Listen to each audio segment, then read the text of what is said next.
One of the areas that we're going to speak about today is residency issues. I think a big issue for a lot of folks through COVID and through a lot of times, but especially now with a lot of people migrating to other areas outside of New York.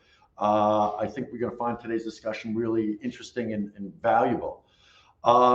If you have questions, let's use the chat feature. I think that's the best way for us all to communicate. If you have any questions or anything, or you want to follow up after this, please just use the chat feature. Marissa, the floor is yours. You there, Marissa? You're muted.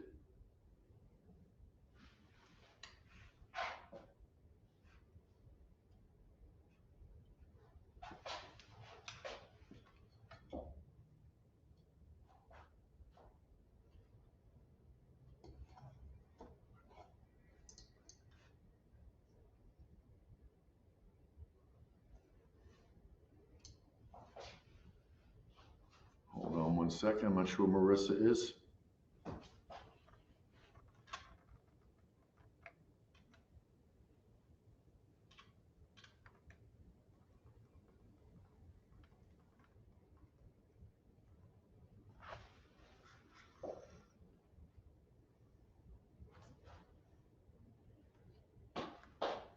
Hold on. Not sure where she is.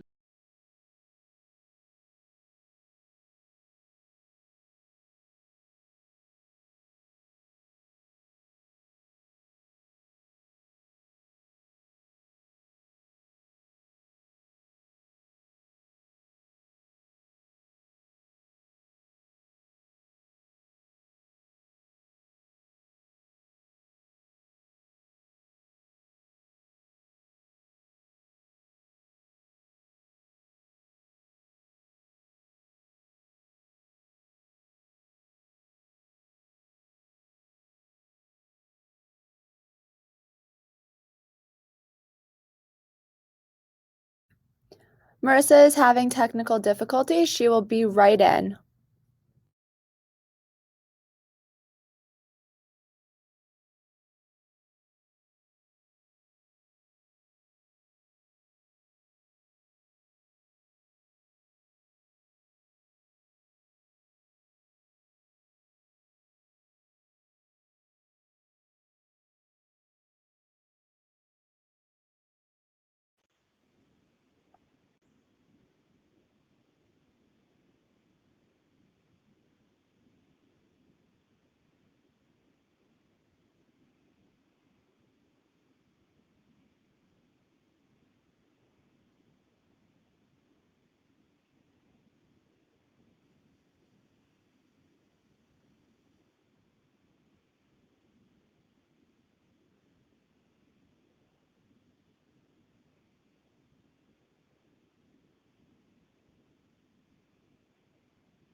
Can you hear me now?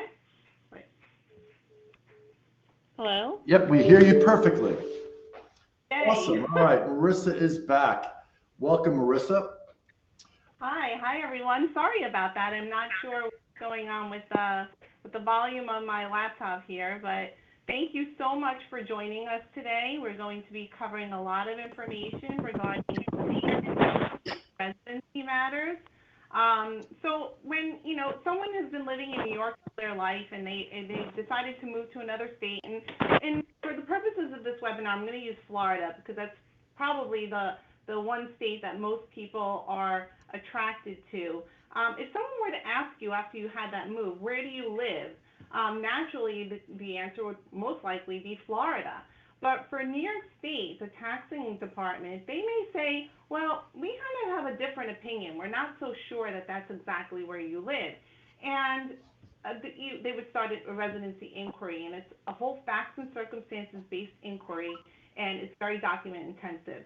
So the purpose of this webinar is now we're going to go through just some reasons why people move out of the state and why the state is so eager to audit these people, and then a basic understanding of the rules, because there are basically three ways in which the state can tax an individual.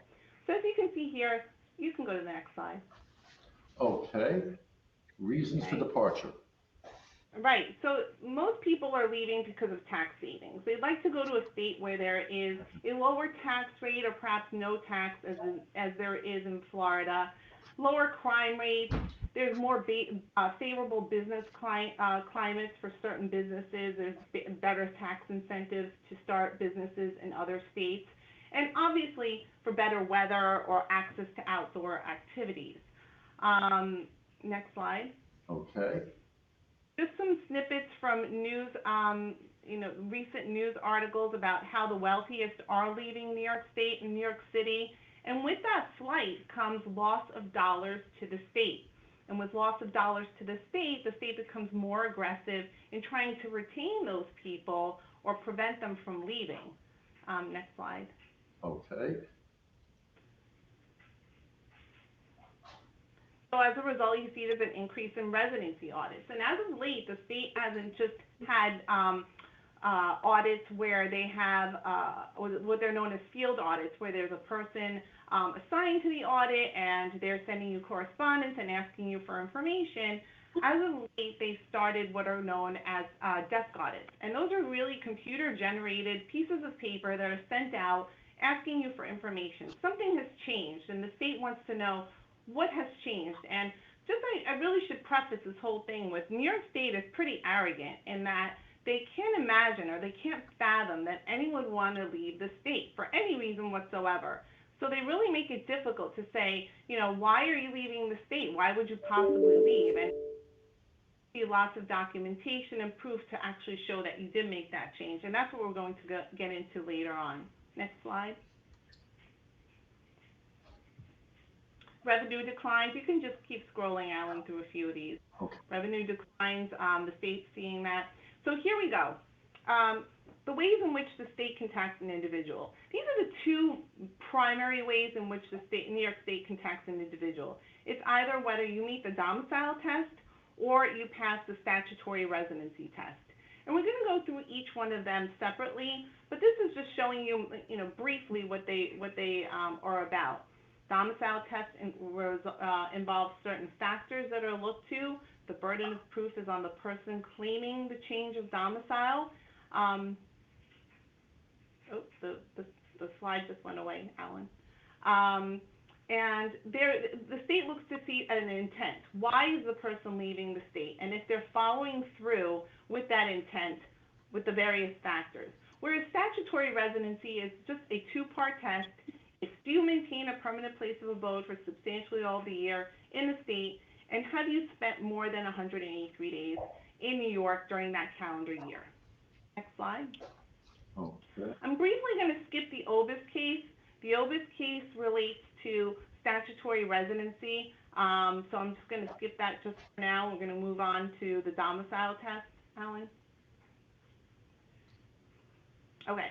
As I mentioned, domicile involves intent. Why are you leaving? And it could really be for any reason. You're leaving because you don't like the weather, or you're tired of the cold, or you're tired of paying taxes, or you're retired and your whole family has moved down to another location and you'd like to follow. There really is no limit on what your intent is. It's just you have to follow through on that intent. So if you are leaving for whatever reason, the factors then follow. Your actions follow that intent. And like I mentioned, there are 5 factors that we have to go through individually. It's a great test to meet changing your domicile, not only for income tax purposes, but also for estate tax purposes. New York State has one of the most egregious estate laws, and getting your estate out of New York is. So how do you change your domicile? Your old domicile will continue until you've established a domicile in a new state or a new location. So it's not necessarily it starts the second you step into another state. Again, New York State will argue that your old domicile in New York has continued until you have proven with these 5 factors by clear and convincing evidence that you have moved to the new state. You have to abandon the old and establish new. What does that mean? You basically have to sever your ties to New York, again, with respect to those 5 factors. And you can keep limited interactions with the state, which we will discuss, but they want to see a really significant severing of ties with New York and establishing then those ties in the new location. So Marissa, if Any, yes. a lot of people ask me if I were to leave New York and spend half my time in Florida, or let's say 100 days in Florida, and then take a cruise for the rest of the year, but I'm not in New York more than 30 days a year, would that be enough? So the comparison, and we'll get into that, the comparison, that's the time factor. And the comparison is between your time spent in New York and the time spent in Florida. That's the state we're using for these purposes. So if you're taking that trip for several months, or you have another residence in another state, and you spend significant amount of time doing either of those, it may put you in a place where you're spending more time in New York than you are in Florida. So even if you're spending a small amount of time in New York, it may be even smaller the amount of time you're spending in Florida. And that's what the state looks to, is that comparison. But we'll discuss that in just a few minutes. Here are the primary factors: home, business, time, items near and dear, and family connections. And briefly underneath there, it tells you just what they're what the state kind of looks to, but we'll go into them in more depth. Next slide. Okay, some extra factors. Then these are the other factors. These are the factors that most people rely on in claiming their change of domicile. You often hear people saying, well, I got my Florida driver's license and I've registered to vote there, and I filed for the declaration of domicile and the homestead exemption. Those are all great things to do, and you should do them, but one should not rely just on other factors, because they're not the 5 primary. The other factors should be done, absolutely, but you should not rely your entire case on other factors, because you will lose. Next. Okay. These are some non-factors briefly here: burial plot, where your tax preparer is located, where you file your taxes, and contributions, charitable contributions. So what the state's looking to is your lifestyle pattern. Remember I said they want to see you severing your ties in New York and establishing the ties there in Florida. So they want to see that you are becoming part of the community, and this goes with the home factor. And I thought in the presentation we had each factor separately, but we may have to go back, Alan. So lifestyle pattern. What are you doing in the new community to show that you are now a new domiciliary of the state, that you are intending to be here for forever? So you want to make sure that you are joining local community organizations, doing those things that you like to do. For instance, if you enjoy golf, join the local golfing association. A free one that I love to tell people is join your local library. It's free and there's no commitment to that. Join any type of situation that you enjoy that perhaps you had done here in New York. You stopped doing that in New York and now you started it there. Gym memberships are a great example. You no longer go to the gym in New York. You have started a new membership in a gym locally to you in Florida. Next. Oh, here we go. We have the factors up. Okay, so home. So home, the state looks to see actually the physical dwelling, and they do, again, a comparative analysis between the historical home in New York and the new home that you have in Florida. And people ask me, well, what kind of situation do I have to have in Florida? Can I lease? Do I have to buy?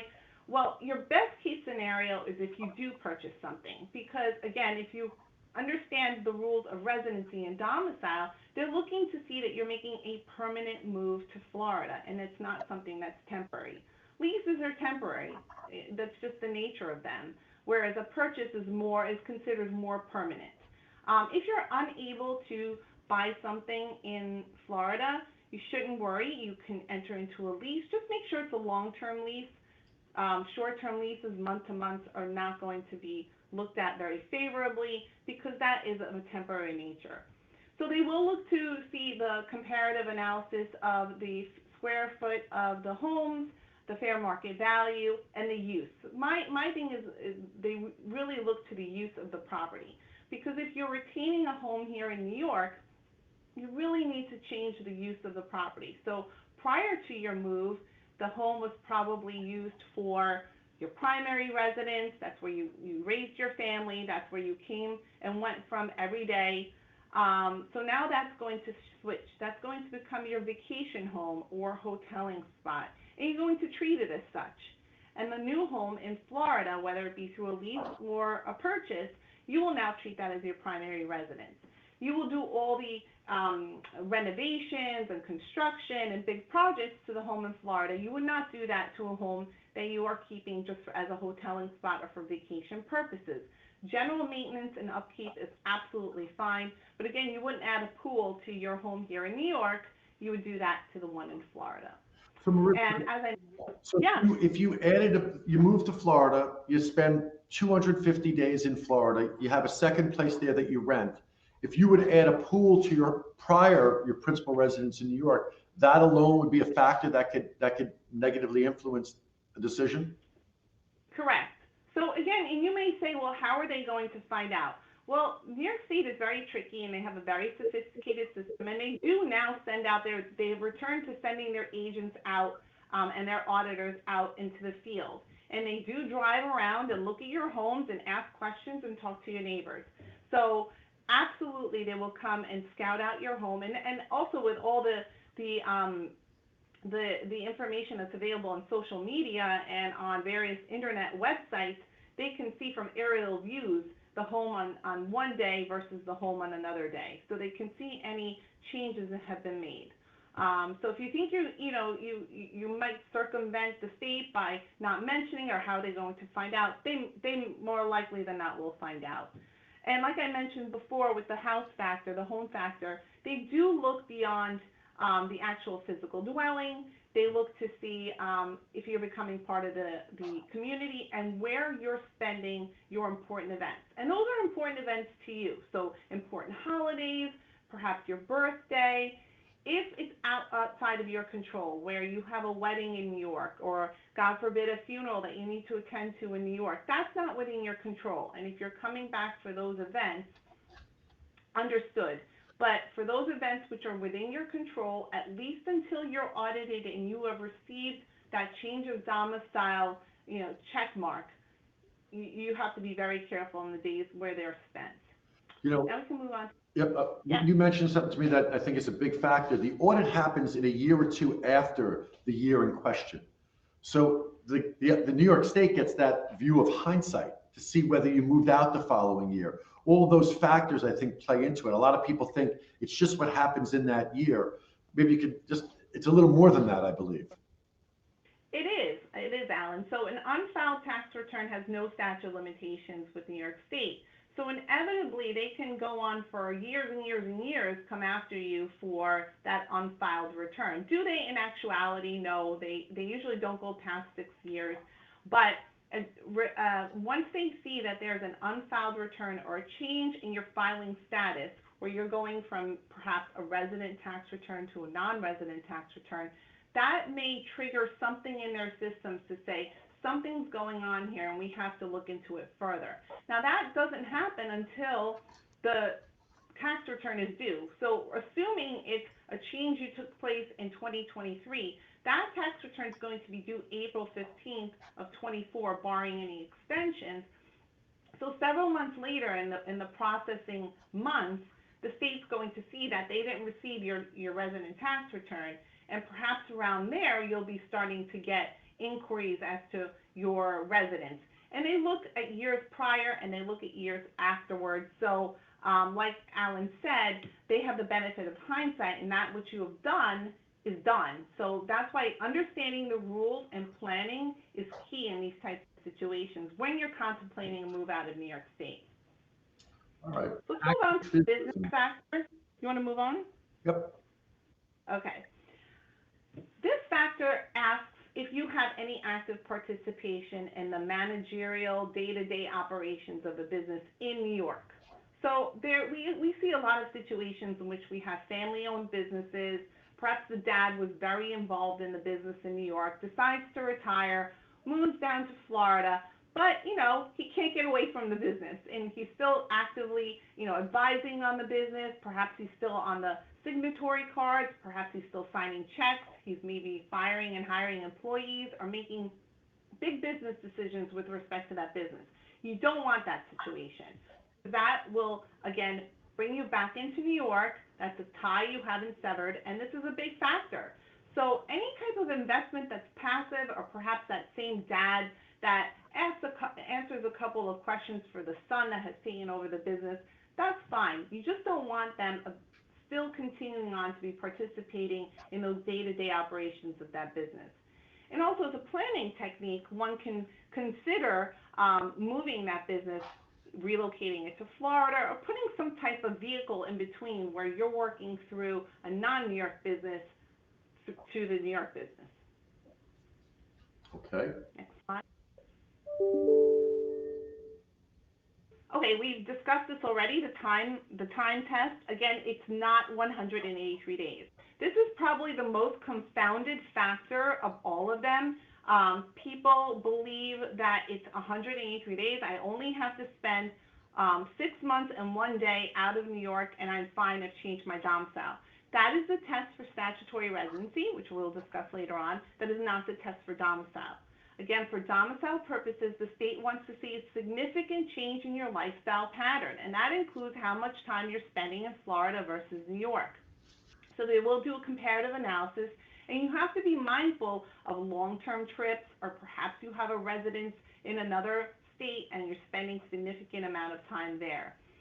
And ways in which you can prove this, or at least in the planning stage that you can, if you're contemplating a move, is keeping track of where you're spending your time.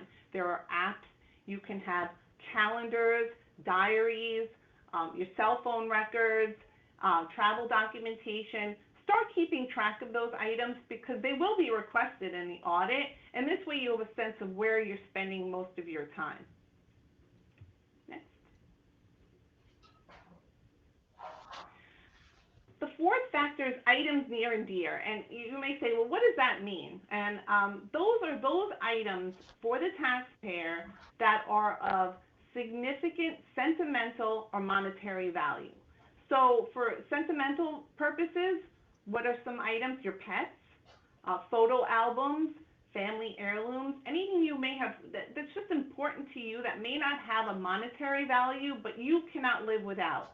And we want to see those items moved, obviously, to the Florida home. You would not keep those items in New York where you're not there.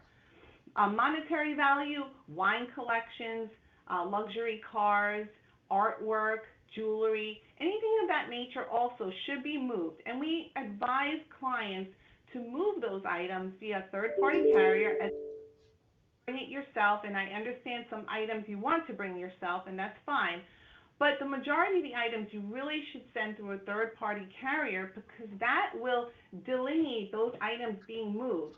And not only that, mark the time in which the items have been moved from New York to your home in Florida. And that's a great day to use as your change of domicile date.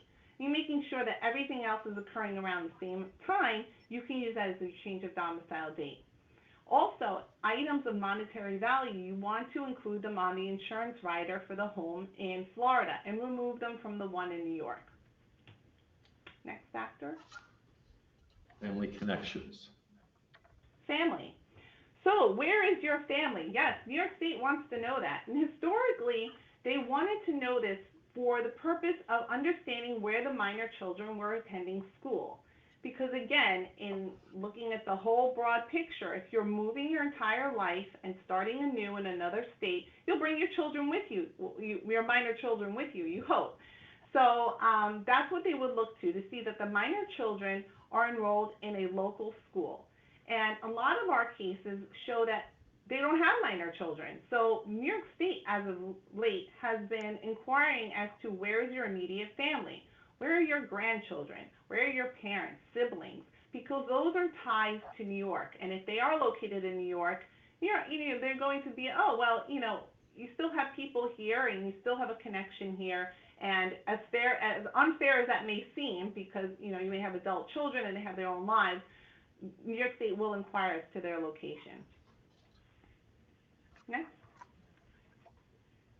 we discuss this lifestyle pattern of life, again, how are you becoming part of the new community? Are you becoming enrolled in any type of hobbies or communities or groups that are local there, and removing yourself from the ones here in New York?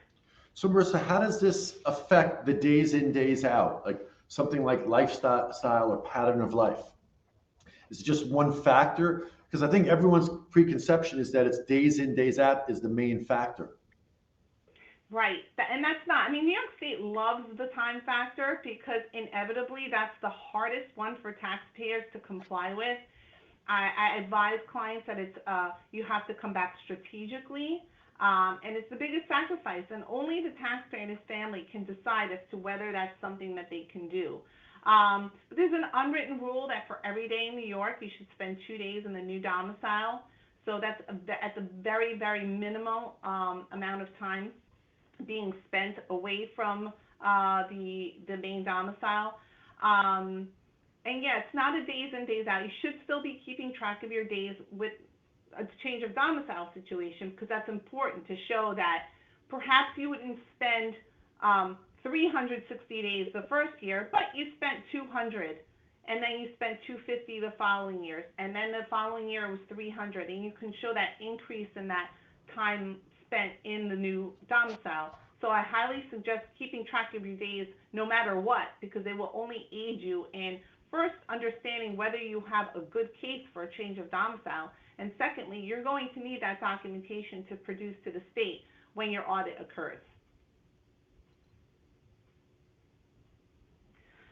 All right, let's move on to the second way that the state can tax an individual. So let's assume you pass the domicile test, and now you still retained a home in New York, because that's the only way the statutory residency rules apply. You are non-domiciliary of New York State. However, you have what's called a permanent place of abode anywhere in New York State for substantially all the year, and that's the first part of the test. Then the second part is, and you spend more than 183 days in New York during that calendar year. There's the magic number, the 183 days. That's only with respect to the statutory residency test. Next slide.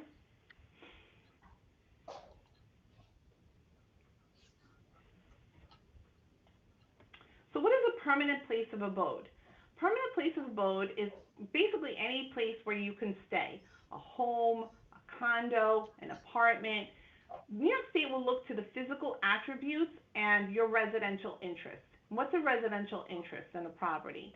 They'll see that if you're, for whatever intents and purposes, you have clothes there, you have your stuff there, maybe you have a toothbrush there, you are living there. For whatever the situation may be, you may not own the property, but you're staying there. And that could be attributable to you as a permanent place of abode. In fact, we had a situation where a father had co-signed a lease, a one-bedroom lease in the city for his daughter, and the state had said, maybe this is a permanent place of abode for you because there's plenty of room for you. You can sleep on the couch in the living room, and your daughter can have the bedroom. And they have looked into to see whether or not he kept his stuff there. So it's very important to understand that. And also the state looks to see if you have unfettered access to the abode, whether you have free will to come and go as you please. And you can imagine there's those situations where there may be a husband and wife. I just recently had one where the wife owned, the ex-wife now, owned the property in New York City, and the husband, it was in his name, and it was still in his name because of whatever, they were still trying to work out all the logistics of getting his name off of it. But New York State attributed that property in New York City to him and was taxing him as a New York City resident because he was coming into the city for more than 183 days, to the tune of $1 million owed. So the numbers can get really high really quickly unless you understand the rules and you plan accordingly. And he had a documentation in place with his ex-wife that he was not allowed to go to that apartment ever. And he had to give, I forget how many days, I think it was 5 days notice if he wanted just to come and visit the son, and all these rules and regulations in order for him to come and go as he wished from that place. So that's very important to know. If you have a place in New York and you're leasing it out and you hand over the keys to the listing agent and you have no ability to enter that apartment or that home, again, you do not have unfettered access, and that's a way to get out of the first part of the test. Another way to get out of the first part of the test, which doesn't qualify as the test, is substantially all the year. The test says, do you have a permanent place of abode in the state for substantially all the year? And for tax years 2022 and forward, that means 10 months or more. So if you enter into a lease in New York City in April of 2024, you do not have a statutory residency issue. Again, assuming you're a non-domiciliary, you do not have a statutory issue because you haven't satisfied the first part of the test. If you're getting the apartment in April, you only have it for 8 months for tax year 2024. However, if you do have it for more than 10 months in year 2025 and your day count is over the 183 days, you may be subject to the statutory residency rules. And, okay, we can go to the next one.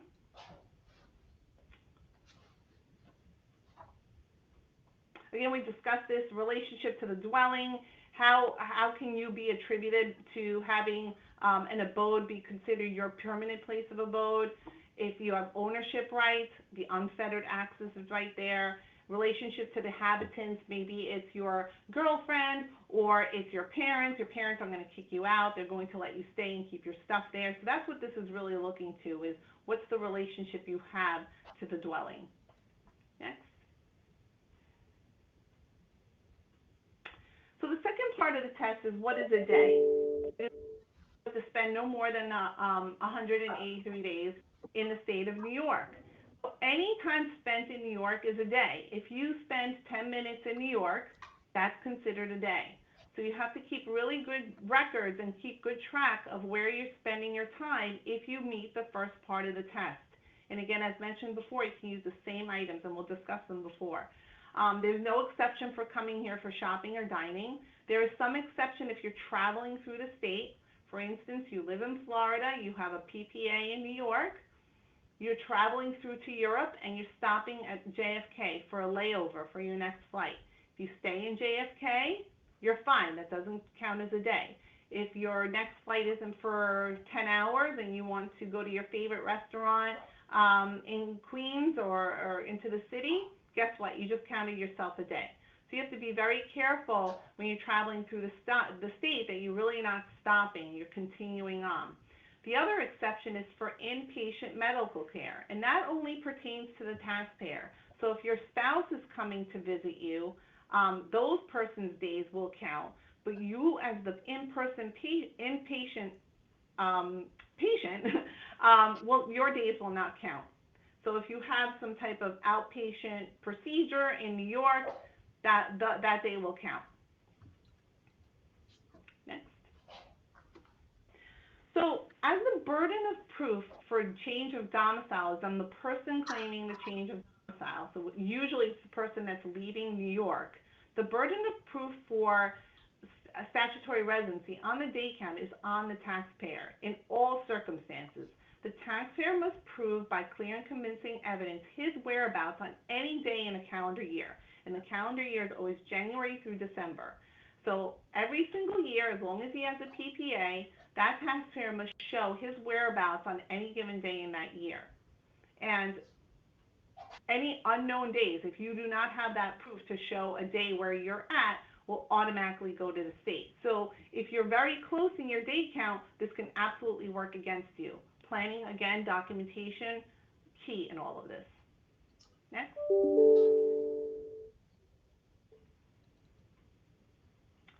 So one of the main documentations that the state loves to look to for a person's whereabouts is cell phone records.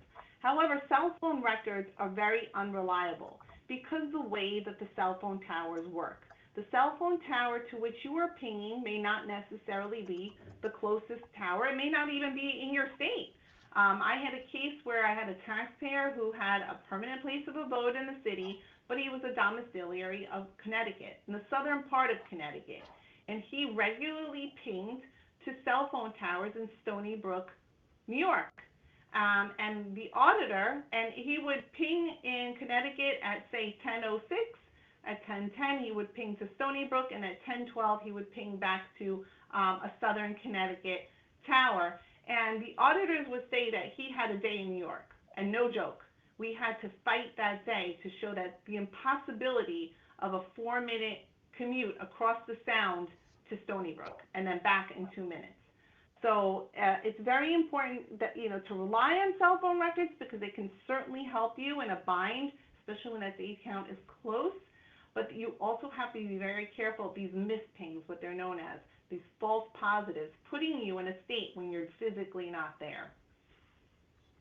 So I guess that goes back to keeping your days in, days out with an app or some kind of consistent method, so that you'll know exactly where you were those days, and you can dispute it with New York State much easier.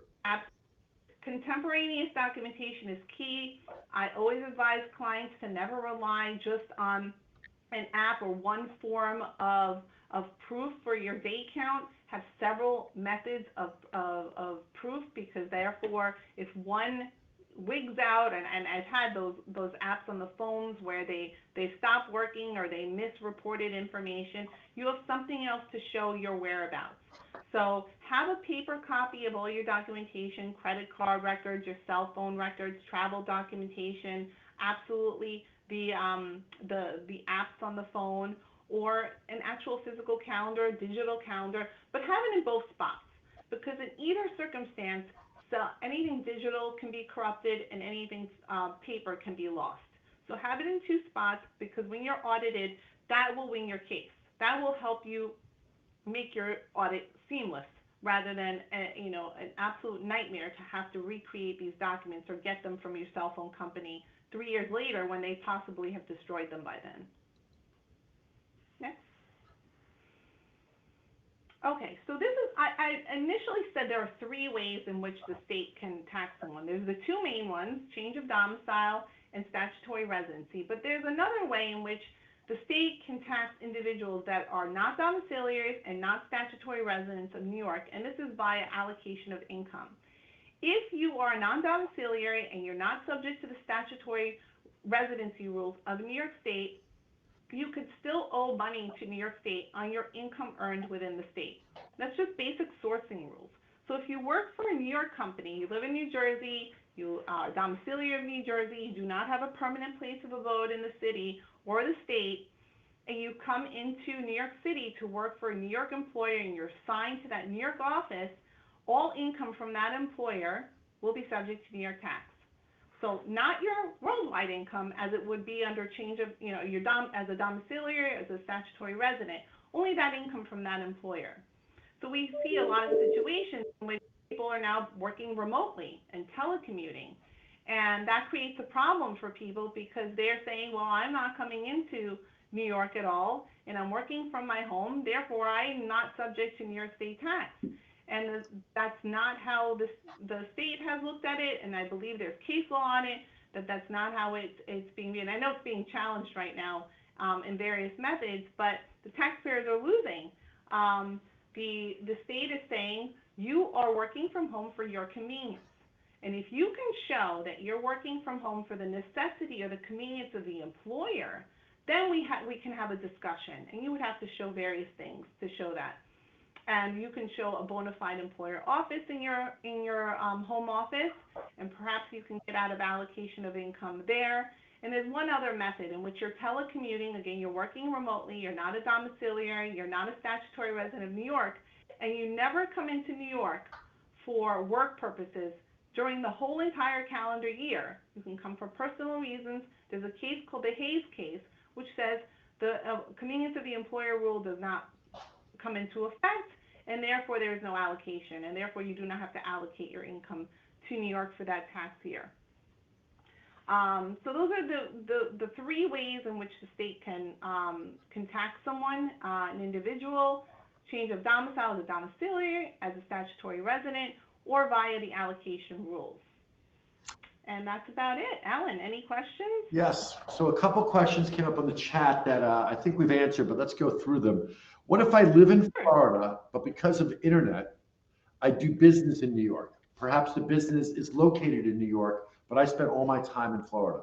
I know you answered that, but maybe a quick response on that. Right, so you would have to see the actual workings of the business. If it's a business that's registered in New York can say that that's still a tie, regardless of where you're working or where you're doing the actual work for the company. If it's your business and you started the business and it's incorporated in New York or whatever vehicle it is, it's in New York, you're going to have a difficult argument on that one factor. Remember, this is 5 factors. And the non-resident audit guidelines instruct the auditors that they must look at each factor individually and then in totality. So essentially they do a T-chart in which they're looking at each factor and seeing who wins each factor. And sometimes the factor is a non-factor, but who is winning in the end? And they are not to really focus on any one. So if in your situation you have a business that's in New York, you're working completely 100% out of state on that business, that's a little gray, and you may lose that factor only because it still is a New York business. So in that situation, I would highly suggest either moving that business to Florida, wherever the new state, or putting in some type of vehicle in between yourself and the New York entity for which you work to kind of circumvent that. And there's corporate attorneys that do that all the time. And they understand how to set that up. So I highly suggest a conversation with one if that's your intent, is to keep it in New York. And people keep businesses in New York for various reasons. There's certain industries that have to be here, certain licensing, etc. So I completely understand it, but there are ways in which to shield yourself. Another question came up from Tim. It's a good one. What about hybrid work located in New York when I have homes in both places, but spend most of my time, let's say, out of New York? So you have a home. So Go ahead. You have to look to see where your work location is. Everyone is assigned to an office. There's always an office. There's always a location. I hear so many times people tell me, well, I work remotely. I'm not assigned to any office. And that's not necessarily true. Somewhere, and New York State will point to this. They'll say, well, we're going to go by the address that's on your W-2, the location of the business, or it's on your pay stub. You are assigned somewhere. So in those situations where, let's say you're working for a New York office and perhaps they have offices throughout the country, I would highly suggest trying to see if you can move your principal assigned office out of New York to one that's more local to you. So if that's not the case or the situation, you may want to consider looking at the bona fide employer office rules and seeing if you can qualify for that to pull you out of that convenience rule allocation of income system. But just merely saying, well, I work mostly from my home, or I work here and there, that's not going to pull you out. In a situation where you are Floridian and you're working for a New York company, but now you've moved and you're able to change that office, so you're not working for the New York office of that employer, now you're working for a Florida office. If you do come into the state for work purposes, you will have to allocate your income by a percentage of the days worked within New York over the total number of days worked all over the, throughout the year. So if you're coming into New York 10 days per year and to work for work purposes, and the total number of days worked is 300, you have a 10 over 300, or 1 in 30th of your income would be attributable to New York State. Okay. I hope that answers the question. Absolutely. Anyone else have any other questions on residency that we can talk about together? I'm sure if you have a question, everyone else is thinking the same thing, because these laws are very murky and hard to figure out, for sure. They're very complex, and if you don't feel comfortable putting something in the chat, you can absolutely reach out to either Alan or myself. Our emails were up, and we can schedule a chat and we can go over them privately if you so wish. Awesome. Great. All right. Well, thank you everyone for attending today. This is the first of a 3-part series. I know we have a couple other presentations coming up on some interesting tax topics. And we hope to hear from many of you in the future.